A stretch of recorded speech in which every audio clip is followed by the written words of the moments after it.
Right now, you're one tap away from launching a tiny data rocket. But here's the twist. Your WhatsApp message doesn't go straight to your friend like a laser beam. It takes a hidden route through routers, fiber highways, and sometimes cables on the ocean floor. In the next few minutes, you are shown the real journey of a WhatsApp message. What gets encrypted, what still needs to exist for delivery, why it's so fast, and what can slow it down. Who can read your WhatsApp message?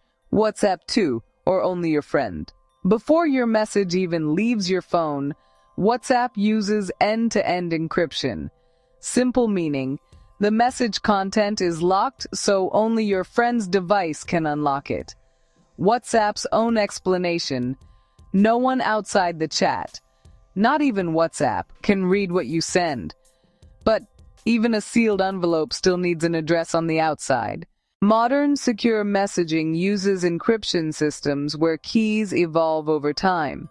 So even if someone somehow got one key, it doesn't automatically unlock everything forever. That rotating key idea is one reason secure messaging can stay resilient. What's the first thing your message hits? Router or cell tower? Now your phone does the delivery launch. If you're on Wi-Fi, it hits your router. If you're on mobile data, it hits the nearest cell tower. Either way, it enters your ISP, your internet service provider, and joins the internet's traffic. Is the internet one tunnel or a giant mesh? Most people imagine one tunnel from your phone to your friend. Reality: the internet is a mesh of networks. Routers keep choosing paths based on speed, congestion, and outages.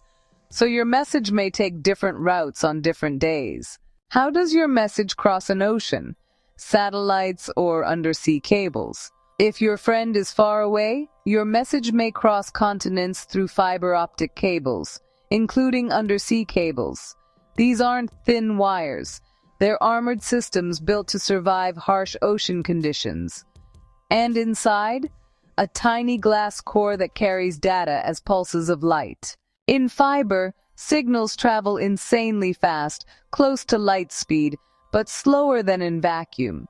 That's why a message can feel instant, even when it crosses oceans. If it's end-to-end encrypted, why do servers exist at all? This is where people get confused.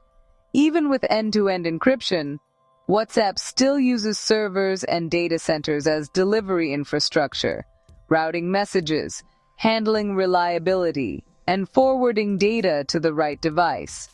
But the key idea is this: servers can deliver a sealed envelope without opening it. If the message is locked, what info stays visible so it can be delivered? Your message content is locked, but delivery still needs some outside information, like where it's going and how to route it. Think of it like postal mail. The letter is private, but the address helps it travel. Quick quiz. Where is it decrypted? Server or your friend's phone? When it reaches your friend, their phone uses the right keys to decrypt it locally. That's the core promise of end-to-end encryption. Only endpoints can read the content. Quick quiz. What can keep WhatsApp stuck on one tick? This is a real-life question.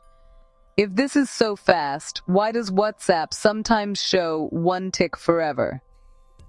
4 common reasons. 1. Weak signal. Wi-Fi far, mobile network struggling. 2. Congestion. Your ISP or region is overloaded. 3. Routing detours, internet reroutes around trouble. 4.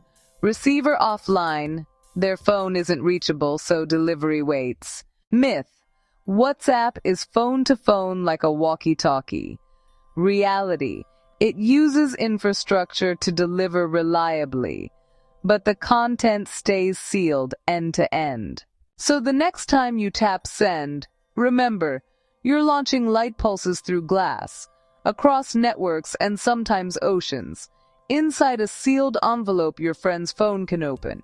If you want more invisible internet stories, undersea cables, DNS, routers, and how your phone actually talks to the world, Subscribe and jump into the tech playlist.